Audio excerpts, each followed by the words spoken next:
Express Pearl was a Singaporean container ship. The vessel was built in February 2021 and was around 186 meters long. It was operated by Express Feeders.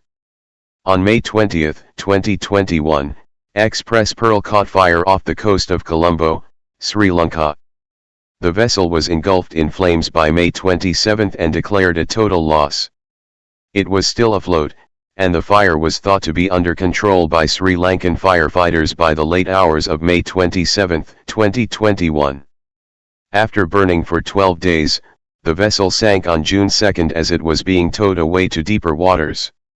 The incident was deemed the worst marine ecological disaster in Sri Lankan history, due to the oil and chemical products on board.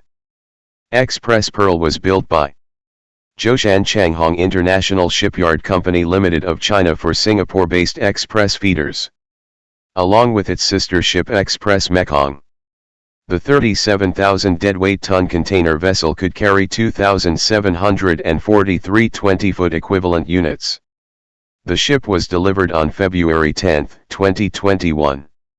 The vessel was deployed on the Straits to Middle East service of Express Feeders from Port Klang via Singapore and Jebel Ali to Port Hamid.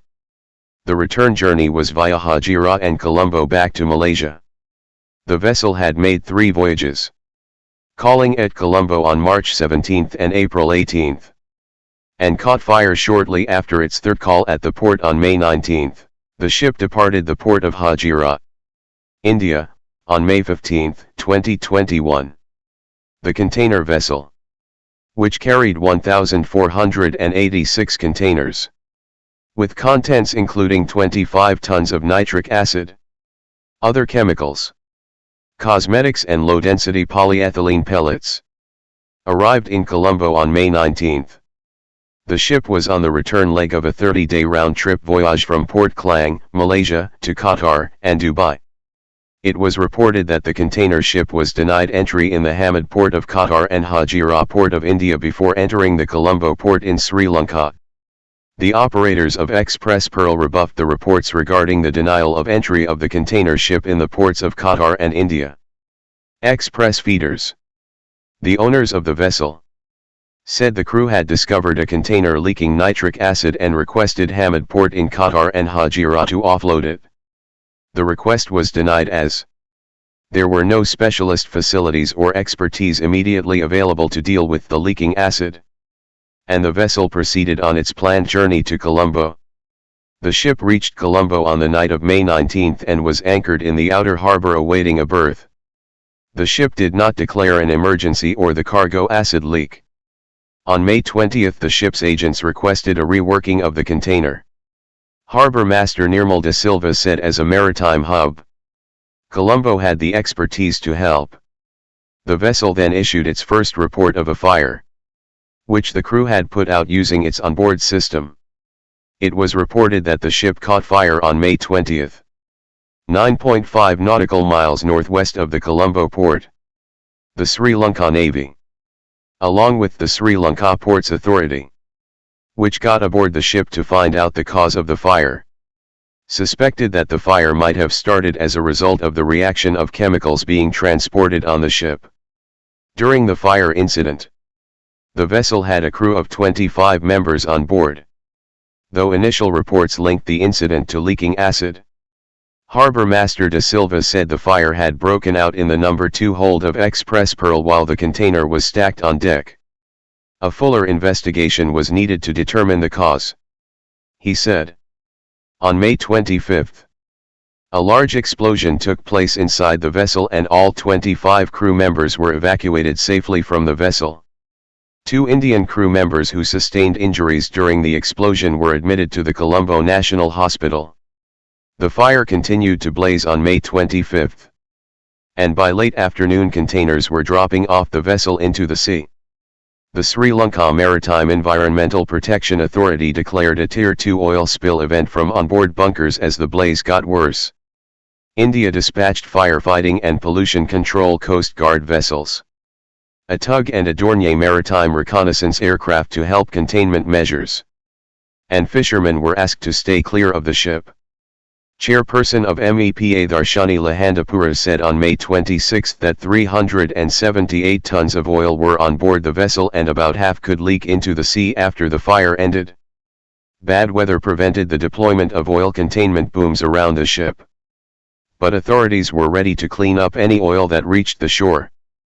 By morning, burnt debris and some fallen cargo were washing up on Sri Lanka's Colombo coast. On May 29, Express Pearl was still smoldering and belching smoke. Though flames were down, hull integrity was still intact. Firefighting tugs continued to pour water on the ship.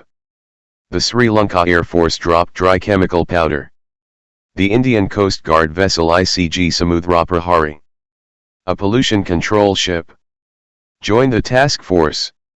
By the morning of May 30, the fire was mostly out and water was still being sprayed.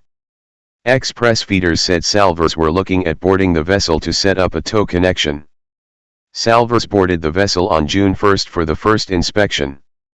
Salvors found the engine room flooded and smoke still coming out from cargo hold 1, 2, and 3 intermittently. On May 21, 2021, Sri Lankan Navy deployed 2 offshore patrol vessels. Naval ships such as Sagara and Sindhurala along with an aircraft in firefighting rescue operations which went in full swing despite inclement weather conditions surrounding the area. It was revealed that the fire had been brought under control on May 21 and the cooling efforts were continued to prevent the fire from flaring up. On May 22, the Sri Lanka Air Force deployed a Bell 212 helicopter in the rescue operations. Out of the 25 evacuated crew, 2 were in the hospital. 1 tested positive for COVID-19.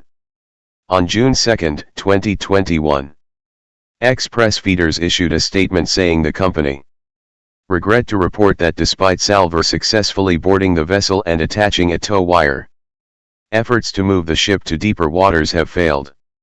Sri Lanka's Marine Environmental Protection Authority said it was assessing the environmental damage and collecting evidence. Plans were made to submit an interim claim. Plastic resin pellet pollution from spilled cargo was washing up on Sri Lanka's beaches from May 27. Low-density polyethylene pellets have also been washed onto nearby land. According to Marine Environmental Protection Authority, there were 3 containers of plastic pellets on board the ship. Each weighed 26,000 kilograms. National Public Radio's Laurel Wamsley described the incident as an environmental disaster in June 2021. Health experts and Environment Protection Authority also warned that there are possibilities for mild acid rains in Sri Lanka due to the emission of nitrogen dioxide. Sri Lanka authorities banned coastal fishing from Kalutara to Negombo over contamination fears. About 5,600 one-day boats were unable to venture out and the government promised compensation. People were also urged by the Marine Environmental Protection Authority to not touch any debris of the container ship which are contaminated with toxic substances. Marine Environmental Protection Authority said it had started collecting evidence to submit an interim compensation claim for the environmental damage caused by the ship. A police complaint was made to investigate negligence. It was also assembling an expert panel to assess longer-term environmental damage. Dead fish and turtles continued to wash up on Sri Lanka's beaches and are being examined to determine if it is linked to the spill. Out of the 1,486 containers, 81 of those were regarded as toxic, harmful, dangerous containers inclusive of 5 tons of nitric acid. In June 2021, it was reported that the container ship had been submerged into the sea, which would trigger adverse effects to the marine species. On June 2, Salvor set up a line towing Express Pearl away from the coast when the stern hit bottom, forcing them to abort the operation. Sri Lanka Navy Captain Indicata Silva said it was not clear whether there was any unburnt bunkers left on the vessel, but authorities were on the watch for an oil spill. Sri Lanka has ordered salvors to remove bunker oil, if any had survived the blaze, and take containment measures. Express feeders said it had hired oil spill response limited to support the effort. The operators had engaged Smith Salvage when the crisis first started. By June 3, the vessel was still partially afloat, with the aft section resting on the bottom 21 meters below.